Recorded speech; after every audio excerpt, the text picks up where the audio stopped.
नमस्कार आप सभी को।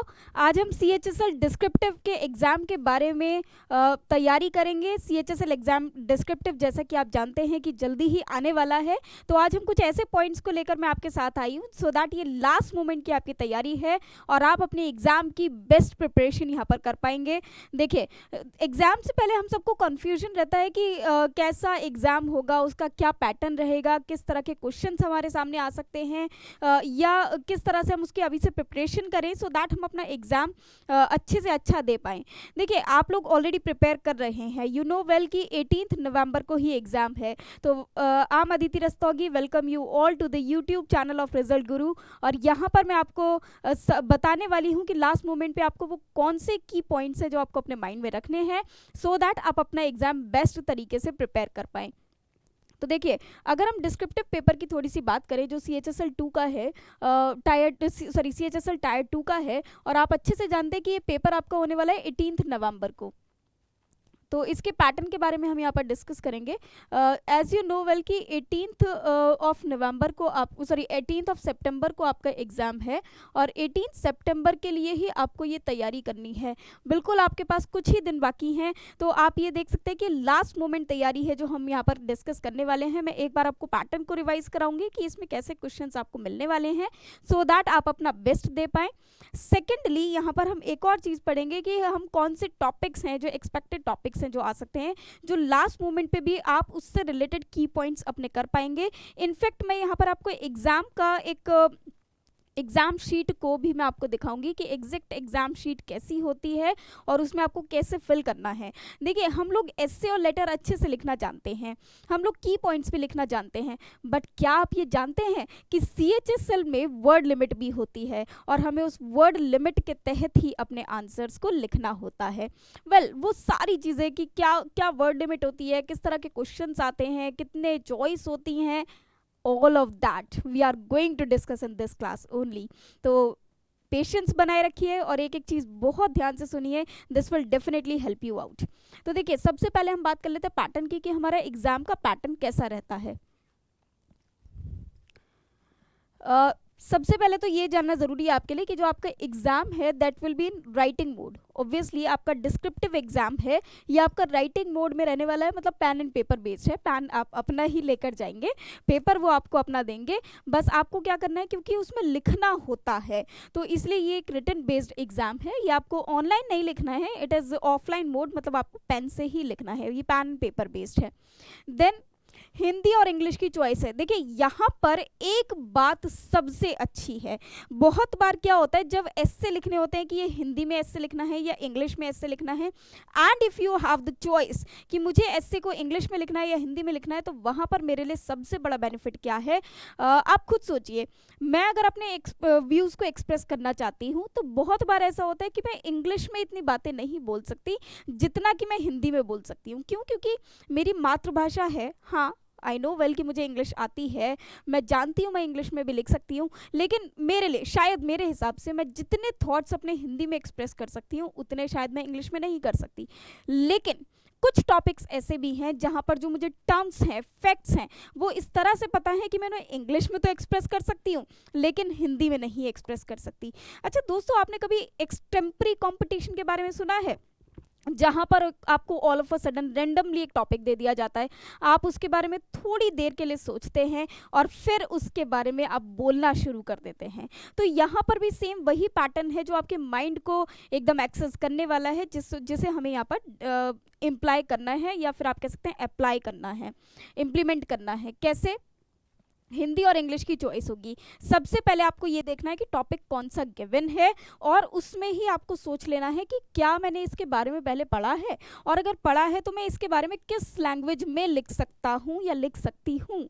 और यही आपको वहाँ पर डिसाइड करना है कि मैं इसको हिंदी में लिखूँ तब मैं बेटर वे में रिप्रेजेंट कर पाऊँगी, या मैं अगर इसे इंग्लिश में लिखूँ तो मैं अपने बेटर वे में अपने आप को एक्सप्रेस कर पाऊँगी। या आपने पहले से ही जिसके लिए प्रिपेयर किया है, जिस लैंग्वेज से आप वेल फेमिलियर हैं, तो इस तरह की कोई लैंग्वेज वहाँ पर आप चूज़ कीजिए, whether you want to go in English, whether you want to go in Hindi. और उसी के अकॉर्डिंग ये सबसे अच्छा पॉइंट यहाँ का है कि आपको यहाँ पर हिंदी और इंग्लिश में चॉइस मिल जाती है।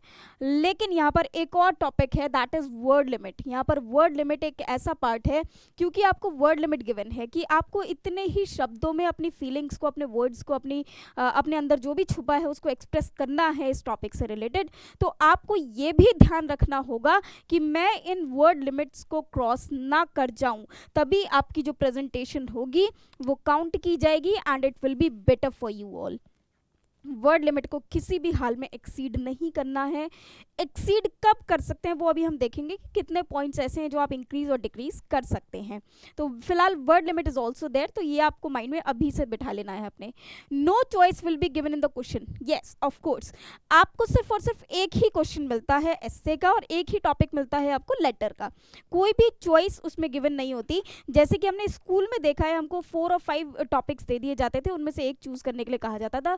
तो माय डियर, ये चॉइस आपको यहाँ नहीं मिलने वाली है। यहाँ आपको only one topic of essay, only one topic of letter मिलने वाला है, जिनमें से आपको एक अपना आंसर मतलब जिनमें से आपको अपना आंसर देना है, एस्से में भी और लेटर में भी। तो there will be no choice for you, कोई भी चॉइस यहाँ पर नहीं है। ये थोड़ा सा एक पार्ट बन जाता है, क्योंकि जब हमें चॉइस होती है तो हम थोड़े से लिबरल हो जाते हैं कि हाँ चलो इसके बारे में नहीं तो इसके बारे में तो आता ही है।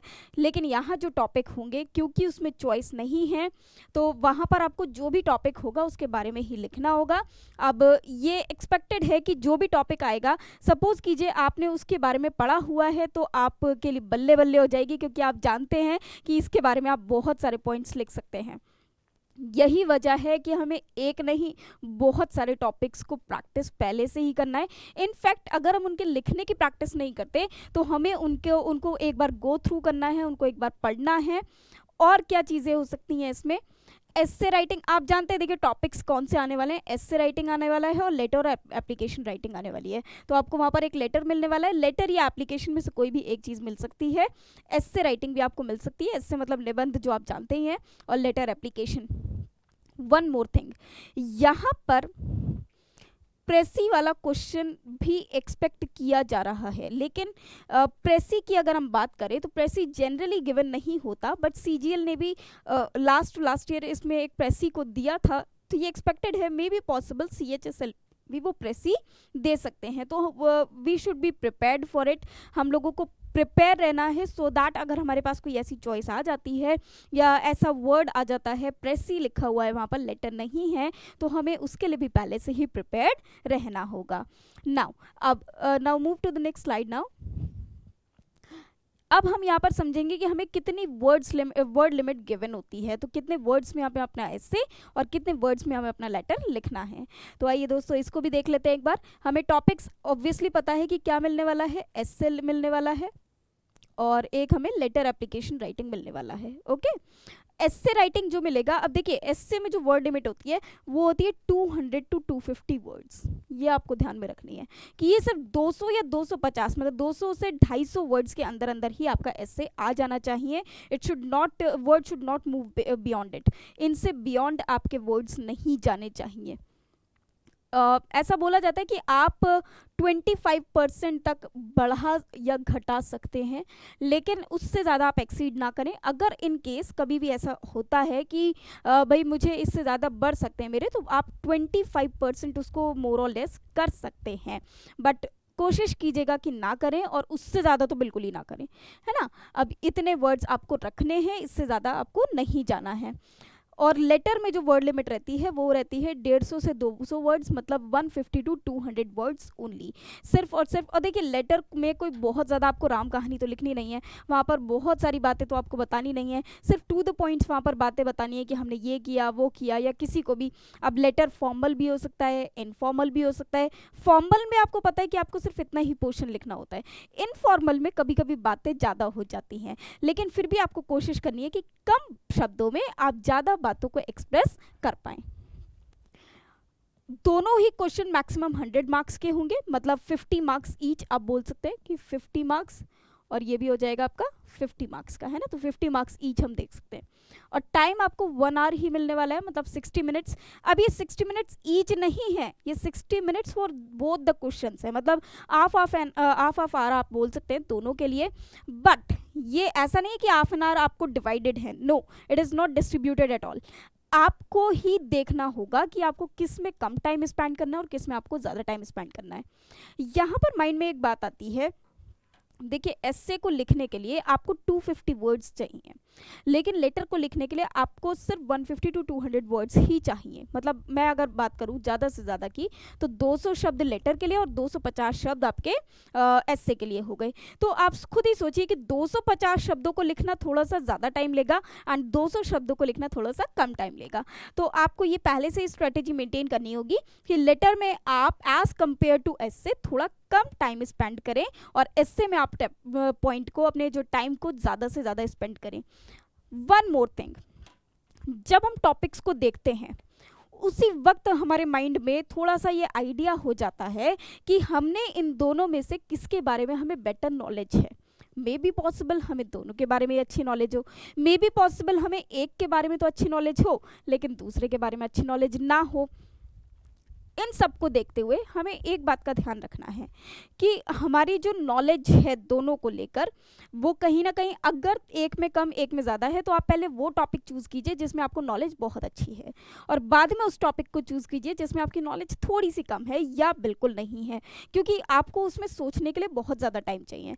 लेकिन जिसमें आपको आता है आप उसको फ्लरिश करते जाएंगे, सीधे लिखते चले जाएंगे, अपने वर्ड्स में जल्दी जल्दी लिखेंगे और उसमें आप एक्सप्रेस भी ज़्यादा अच्छे से कर पाएंगे। जैसे ही आप वर्ड्स को, उसको लेटर को आप पढ़ रहे हैं, because your time has been started now, तो उस वक्त पर आप अपने माइंड में जल्दी से आइडियाज़ को ग्रैब करने की कोशिश कीजिए कि इसमें क्या क्या लिखा जा सकता है। बिल्कुल कुछ और आपको नहीं सोचना, आपको सिर्फ और सिर्फ वहाँ पर एग्जाम के बारे में ही सोचना है, उन टॉपिक्स के बारे में ही सोचना है। और उन टॉपिक्स के बारे में सोचते हुए ही आपको ये सोच लेना है कि इनके की पॉइंट्स क्या होंगे, इनमें क्या क्या ऐड और लेस किया जा सकता है। इससे आप अपना टॉपिक, अपना एस्से, अपने लेटर को बहुत अच्छे से रिप्रेजेंट कर पाएंगे। नाउ वन मोर थिंग, देखिए आपको, क्योंकि वहाँ पर वर्ड लिमिट, आपको पता है कि वर्ड लिमिट में ही आपको रहना है, इसीलिए हमें इस तरह की वहाँ पर शीट मिलती है। ये ग्रिड्स वाली शीट है, मैं आपको अभी शीट, ओरिजिनल शीट जो होगी वो भी मैं आपको दिखाऊंगी। तो आपको इस तरह से ग्रिड वाली शीट मिलती है जिसमें ग्रिड्स होते हैं, ऑलरेडी ब्लॉक्स होते हैं। तो आपको वर्ड काउंट करने के लिए आप जैसे ही फर्स्ट उस पर जाएंगे, जैसे ही आप अपने एग्जाम देने स्टार्ट करेंगे, तो आप क्या कीजिए, पहले शीट्स में एक जो रोज एंड कॉलम्स है, आप देखिए लाइक नंबर ऑफ कॉलम्स लगभग एक एस्से में रहते हैं 368 लगभग, मैं एग्जैक्ट नहीं बता सकती but it is almost 68। And later में, ये तो हो गई एस्से की बात, और लेटर्स में ये रहते हैं आपके 261 अराउंड, है ना। तो 261 अराउंड रहते हैं और आपकी लिमिट जो है वो बहुत कम है, 250 और उधर 200 है। मतलब अगर मैं इनको ग्राफ करूँ सारा, तो मैं अगर एक लाइन को बीच में छोड़ देती हूँ, स्किप कर देती हूँ, या ब्लॉक को स्किप कर देती हूँ इफ़ रिक्वायर्ड, या जैसे मान लीजिए मैंने जो फर्स्ट एस्से लिखा अपना वो ऐसे यहाँ पर लिख दिया, इस तरह से जो मैंने वर्ड्स लिखे वो इसमें लिख दिए, और फिर मुझे अपना सेकंड पैरा को स्टार्ट करना है। लेट्स से मेरा फर्स्ट पैरा यहाँ पर ओवर हो गया, अब मुझे सेकंड पैरा को स्टार्ट करना है। तो मैं दो तरह से कर सकती हूँ, या तो मैं इस पूरी लाइन को ब्लैंक छोड़ दूँ और अपने एस्से को यहाँ से स्टार्ट करूँ, एक तो तरीका हो गया ये। या फिर सपोज कीजिए मुझे एस्से को स्टार्ट करना है, तो व्हाट आई कैन डू, मैं सिर्फ और सिर्फ यहीं से, मतलब इसके जस्ट नीचे से, विदाउट लीविंग द लाइन, मैं यहीं से अपना एस्से को स्टार्ट कर सकती हूँ, सिर्फ एक ब्लॉक को स्किप करके। आपने देखा ना, मैंने यहाँ पर सिर्फ एक ही ब्लॉक को स्किप किया और दूसरे ही टाइम से मैंने अपना एस्से को लिखना शुरू कर दिया। सो दैट मैंने क्या किया, यहाँ पर मैंने सिर्फ और सिर्फ एक ब्लॉक को स्किप किया है, जस्ट टू रिप्रेजेंट कि मेरा एक, जस्ट टू शो कि मेरा ये नेक्स्ट पैराग्राफ स्टार्ट हो चुका है। मतलब ये फर्स्ट पैराग्राफ था एंड ये सेकेंड पैराग्राफ है। Okay, now let us move on the next slide. और आपको यहाँ पर वर्ड लिमिट का भी ध्यान रखना है, तो ये ब्लॉक्स आपको हेल्प करेंगे सो दैट आप अपने वर्ड्स को इजीली काउंट कर पाएंगे। आप ऐसे काउंट कर सकते हैं लाइक 1 2 3 4, देन 1 2 3 4 5 6 7 8 9 10, तो 10 4 जो 40, तो मतलब एक जो आपके पास शीट है उसमें 40 वर्ड्स आप लिख सकते हैं। तो इससे आपको बहुत ज़्यादा हेल्प मिल जाएगी।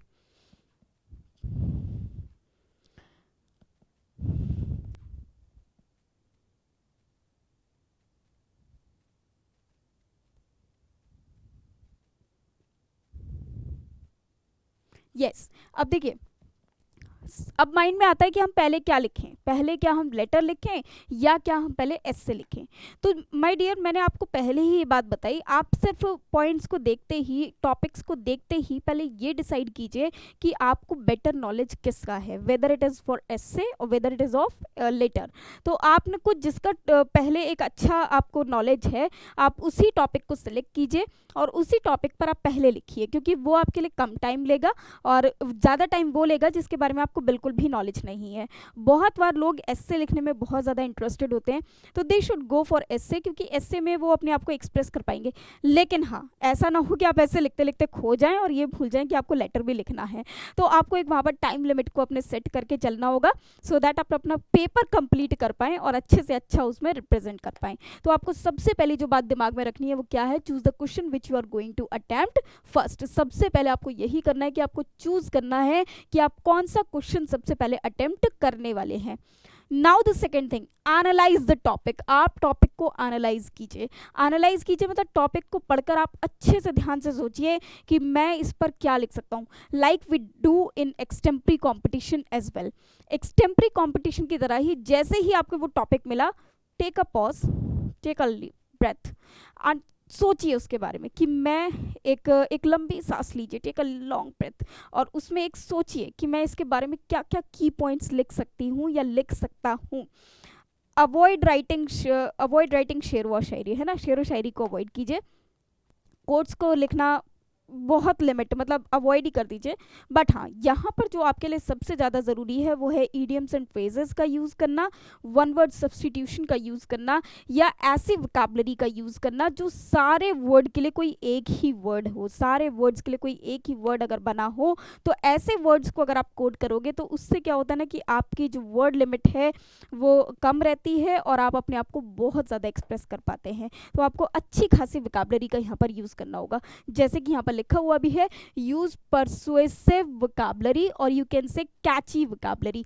आप कैची वोकैबुलरी को, जो भी कैची वर्ड्स होंगे उनको आपको यूज़ करना है, उनको आपको फोकस करना है, क्योंकि यहाँ क्या होगा ना कि आपके पास वर्ड्स ऐसे होने चाहिए जिसे देखकर मज़ा आ जाए। मतलब कोई एक ऐसा वर्ड जो कम शब्दों में आप ज़्यादा अपनी फीलिंग को, ज़्यादा अपने थॉट्स को आप वहाँ पर एक्सप्रेस कर पाओ। तो आपको कुछ ऐसे वर्ड्स को यूज़ करना है। तो माय डियर, आप अभी से कुछ ऐसे वर्ड्स को पढ़ना शुरू कर दीजिए, those are definitely helping you in writing essay और लेटर्स।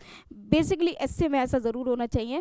जैसे कि मैं आपको बताती हूँ, आप कोई भी एक्सपेक्टेड टॉपिक आप देख लीजिए। सपोज आपने सोचा कि इस बार ना वर्क फ्रॉम होम पर आ सकता है, कि उसके चैलेंजेस क्या हैं, उसके एडवांटेज क्या है, डिसएडवांटेज क्या है। सपोज मैं एक ऐसी रैंडमली टॉपिक ले लेती हूँ, तो आप अभी से सोचिए कि मैं इसमें क्या क्या लिख सकता हूँ, वो सोचिए। फिर उसमें जो यूज़ होने वाले शब्द हैं, वर्ड्स हैं, तो उन वर्ड्स को आप देखिए कि अगर आपको इंग्लिश में लिखना है या हिंदी में लिखना है तो उसके लिए और कौन से बढ़िया शब्द यूज़ करे जा सकते हैं जो एक ही शब्द में ज़्यादा से ज़्यादा एक्सप्रेस कर सकें। तो ऐसे कुछ वर्ड्स को आप ध्यान में रखिए और उन्हें अभी से सर्च करना शुरू कीजिए, उन पर अभी से वर्क करना शुरू कीजिए। They will definitely help you out, वो आपको बहुत ज़्यादा हेल्प आउट करने वाले हैं। टू अवॉइड लेंदी सेंटेंसेस, और ऐसा हमें किस लिए करना है, क्योंकि हम अवॉइड करना चाहते हैं लेंदी सेंटेंसेस को। तो just keep in mind, work on vocabulary and give your best. Take care of the word limit, हमेशा वर्ड लिमिट को अपने माइंड में रखिए कि कहीं ऐसा ना हो ये आपके माइंड से निकल गई तो गड़बड़ हो सकती है, तो इसलिए ये भी आपको अपने माइंड में रखनी है। रिप्रेजेंट द फैक्ट्स, फैक्ट्स आपको ज़रूर पता होने चाहिए, फैक्ट्स ही आपको वहाँ पर रिप्रेजेंट करने हैं। एंड रेंडर करेक्ट इन्फॉर्मेशन, ये बहुत ज़्यादा इंपॉर्टेंट है। देखिए, लिखने के मामले में ऐसा ना हो कि आप कुछ भी जाकर लिख दें, जो आप लिख रहे हैं that should be correct to your knowledge, जो करेक्ट होना चाहिए। ये नहीं कि जैसे फेसबुक पे आजकल हम कुछ भी सुनते हैं और जाकर किसी को बोल देते हैं, ऐसा नहीं। अफवाहें नहीं लिखनी है, फैक्ट्स लिखने हैं, जो करेक्ट है, जो एक्यूरेट डेटा है, मेंशन्ड है ऑलरेडी, वो ही आपको करना है। वरना ऐसे डेटा को उठाइए ही मत। मान लीजिए आपने किसी के बारे में कोई पॉपुलेशन का कोई डेटा लिख दिया, या आपने कोई 10 ईयर्स में बता दिया कि भाई इतना अनएम्प्लॉयमेंट रहा है या इतना एम्प्लॉयमेंट रहा है, या इकोनॉमी में इतना हमारा जीडीपी अब था या इतना जीडीपी अब है, तो उसमें एग्जैक्ट जो वैल्यूज़ हैं वही मेंशन होनी चाहिए। ऐसा ना हो कि आपको पता नहीं, आपने अनुमानित कुछ भी लिख दिया। तो इन चीज़ों को, थोड़ी सी चीज़ों को आप पहले से पढ़ के जाइए। जैसे मैं आपको एक बता देती हूँ कि आप जीएसटी के रेट्स पढ़कर जाइए, आप ये पढ़कर जाइए कि जीएसटी कहाँ पर लागू होता है, कहाँ पर नहीं होता है। आप जीडीपी को पढ़कर जाइए कि लास्ट ईयर्स में और अभी कितना जीडीपी रहा है, क्योंकि ये कुछ ऐसे टॉपिक्स हैं ना जो बार बार इनको पिंच किया जाता है न्यूज़ में भी। हालांकि देखिए, सीएचएसएल की अगर हम बात करें तो एज कंपेयर टू सीजीएल ये थोड़ा सा मॉडरेट लेवल होता है, एवरेज लेवल होता है। तो यहाँ पर टॉपिक तो आपको कोई भी मिल सकता है। अभी हम ये भी देखेंगे कि प्रीवियस ईयर में कैसे टॉपिक आए हैं, बट कोई बहुत ज़्यादा बढ़िया वाले आप कहो कि बहुत ज़्यादा आपको डिफ़िकल्ट वाला यहाँ कुछ लेवल मिलने वाला है, ऐसा नहीं है। नॉर्मल एसेज मिलते हैं, सोशल एसेज भी आपको मिल सकते हैं, और एक मॉडरेट, ऐसा नहीं कि आपको करंट न्यूज़ से ही रिलेटेड मिलने वाला है, ऐसा भी ज़रूरी नहीं है, बट हो भी सकता है। तो आपको सारी बातें ध्यान में रखते हुए अपने वर्ड्स को, अपने शब्दों को यूज़ करना है, सो दैट आप अपने कम शब्दों में बहुत ज़्यादा बातों को समझा पाएँ और करेक्ट इन्फॉर्मेशन दे पाए। कुछ भी गलत आप ना बोलें, जो सही है, जो फैक्ट है, that should B mentioned only.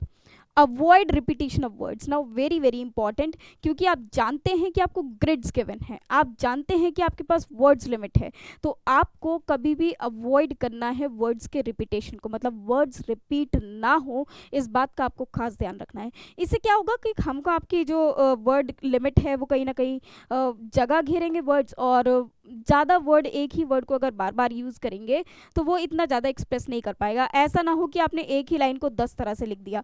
तो ये मीडिया वाली बातें आप मत करना, वहाँ पर मैं मीडिया को गलत नहीं कह रही, बट फिर भी मैं ये कहूँगी कि इस तरह से आप नहीं करना, क्योंकि कहीं ना कहीं वो आपको आपकी जो वर्ड लिमिट है उसमें वो आपको नुकसान दे सकता है, specially that can be dangerous for you, क्योंकि अगर आप वर्ड्स को इस तरह से यूज़ करेंगे तो मे बी वो आपको मार्क्स इतने ना मिलें और इतनी अच्छी एक्यूरेट रिप्रेजेंटेशन भी आपकी प्रेजेंटेशन आपकी नहीं होगी। तो ये सारी बातों का ध्यान रखना है।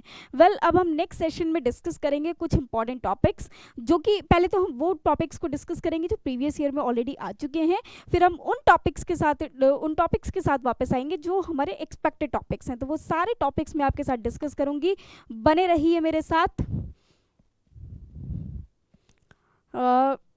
यस, मैं यहाँ पर आपको एस्से के टॉपिक्स भी डिस्कस कर लेती हूँ आपके साथ कि एस्से का फॉर्मेट क्या होता है। पहले मैं ये आपके साथ डिस्कस कर लेती हूँ थोड़ा सा। देखिए, एस्से के फॉर्मेट में आपको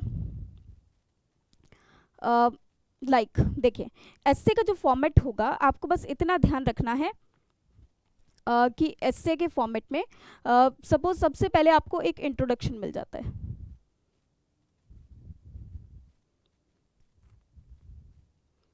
ठीक है, इंट्रोडक्शन आपको मिल गया। फिर उसके बाद होता है बॉडी मतलब कंटेंट, और उसके बाद आ जाता है आपका कंक्लूजन।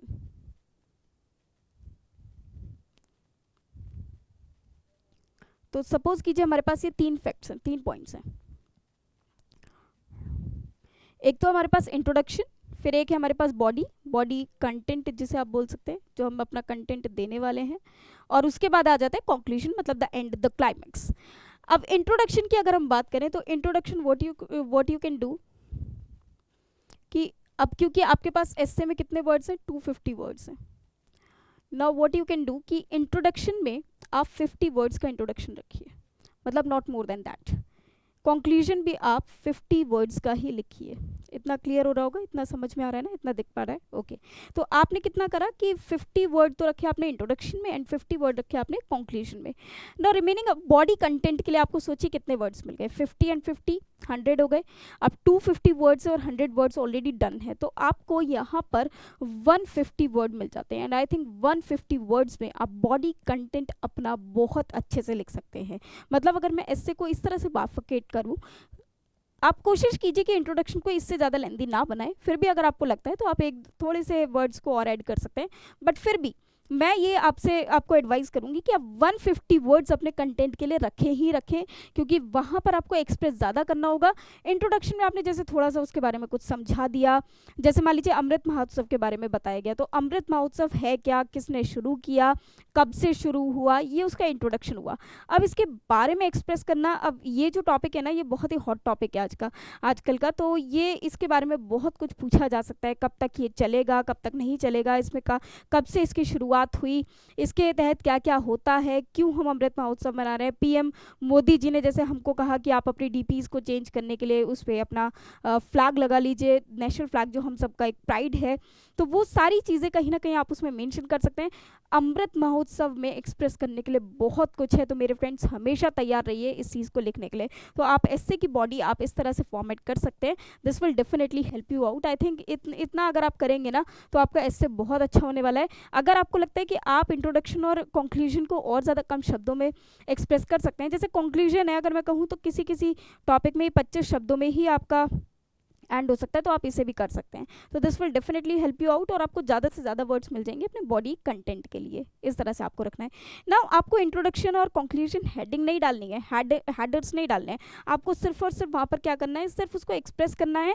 इसको 3-4 पैराग्राफ में आप डिवाइड कर दीजिए। जैसे इंट्रोडक्शन का आप एक पैराग्राफ ले लीजिए, 1 पैरा, फिर इसके लिए आप इसे बना लीजिए 3 पैराज में, 3 पैराग्राफ्स, और इसको बना लीजिए आप 1 पैराग्राफ में। इस तरह से आप फॉर्मेटिंग इसकी रख सकते हैं।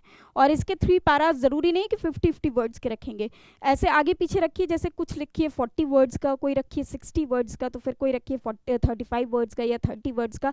इससे जो भी आपका मतलब ये वर्ड्स होंगे उनको आप आगे पीछे कर सकते हैं। तो इस तरह से अगर आप रखेंगे तो this will definitely help you out and make your letter more expressive. जब आप उसे लिखेंगे तो अवॉइड कटिंग एज वेल, मतलब आप क्या करें, पहले उसे पेंसिल से लिख लें चाहे तो, फिर उसे पेन से फिल करते हुए चलें, सो दैट आपके वर्ड्स भी इधर उधर नहीं होंगे, और ये आपको हेल्प आउट भी करेगा कि अगर आपने ज़्यादा वर्ड लिख दिए हैं तो उसको लिमिट करने में, अगर आपने कम वर्ड्स लिखे हैं तो उनको और ज़्यादा करने में। ऑल्सो अगर कोई कुछ भी वर्ड गलत लिख भी दिया है आपने, तो पेंसिल को आप इजीली इरेज कर पाएंगे, लेकिन पेंसिल के बाद फिर उसे पेन में ज़रूर चेंज कर दीजिएगा। तो ऐसा ना हो कि वो सिर्फ पेंसिल में ही लिखा रह जाए। मतलब मैं सिर्फ एक बता रही हूँ कि आप ऑल ऑफ अ सडन आप ऐसे कर सकते हैं, सो दैट आप मिस्टेक्स ना करें वहाँ पर, आप अच्छे से अच्छा अपना लेटर और ऐसे लिख पाएँ। अब लेटर का फॉर्मेट भी एक बार देख लेते हैं।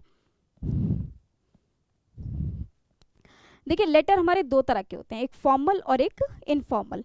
फॉर्मल वो है जो हम किसी सपोज मैनेजर को लिख रहे हैं, या किसी सपोज प्रिंसिपल को लिख रहे हैं, जैसे एप्लीकेशन है तो हम प्रिंसिपल को लिख रहे हैं, जितनी भी एप्लीकेशन है वो जनरली फॉर्मल ही होती हैं। या फिर जैसे हम किसी म्यूनिसिपल ऑफिसर को लिख रहे हैं, या किसी भी एक ऐसे जो कि फॉर्मल पर्सन है उनको हम लिख रहे हैं, वो फॉर्मल एसेज होते हैं जो हम कोई के एक पर्टिकुलर रीज़न के लिए लिखते हैं। लेकिन इनफॉर्मल जो हम फ्रेंड्स और रिलेटिव्स को लिखते हैं, तो इन दोनों में डिफरेंस है, तो आपको ये सारी चीज़ों का ध्यान रखना है। नाउ व्हाट यू डू कि जो हमारे फॉर्मल लेटर हैं और जो इनफॉर्मल लेटर हैं, इनका फॉर्मेट अगर मैं आपको बताऊं, तो फॉर्मल लेटर में क्या होता है कि फॉर्मल लेटर में ना आपको पहले एक एड्रेस लिखना होता है, फिर पूरी बॉडी, यहाँ पर सैल्यूटेशन आ जाता है, जैसे रेस्पेक्टेड सर, और ये सब्जेक्ट आ जाएगा आपका, फिर सैल्यूटेशन होगा, फिर आप बॉडी की कंटेंट है उसके बाद रिगार्ड्स करके अपना नेम एंड डेट वगैरह लिख सकते हैं। लेकिन इनफॉर्मल में, और यहाँ पर एक चीज़ का ध्यान रखना है आपको कि एक ही सीध में ही आपको लिखना है। मैं ऐसे इसको एक बार आपको बता देती हूँ फिर से। देखिए, अगर हम बात करते हैं कभी भी फॉर्मल लेटर की, तो आपको पहले ध्यान रखना है कि एक ही अलाइनमेंट में आपको इसको लिखना है। पहले आप नेम लिखेंगे उस पर्सन का जिसको आप लेटर लिख रहे हैं, जैसे to the editor, to the officer, like this, है ना। फिर उसके बाद आप यहाँ पर इसी लाइन में, जस्ट इसी लाइन में आप सब्जेक्ट लिखेंगे कि आप किस रीज़न से उसको लिख रहे हैं। फिर उसके बाद आप सैल्यूटेशन लिखेंगे, like dear sir, dear ma'am, ऐसे करके। और उसके बाद आप अपना कंटेंट लिखेंगे जिसके लिए आपने लेटर को लिखना है, और उसके बाद आप यहाँ पर लिखेंगे योर्स फेथफुली या रिगार्ड्स या कुछ भी, जिसके साथ आप अपना name, address, phone number, dated, ये सारी चीज़ें। डेटेड आप चाहें तो इधर की साइड भी लिख सकते हैं, लेकिन ज़्यादा कोशिश करें कि यहीं पर एक ही अलाइनमेंट में सारी चीज़ें आप अपनी लिख दें।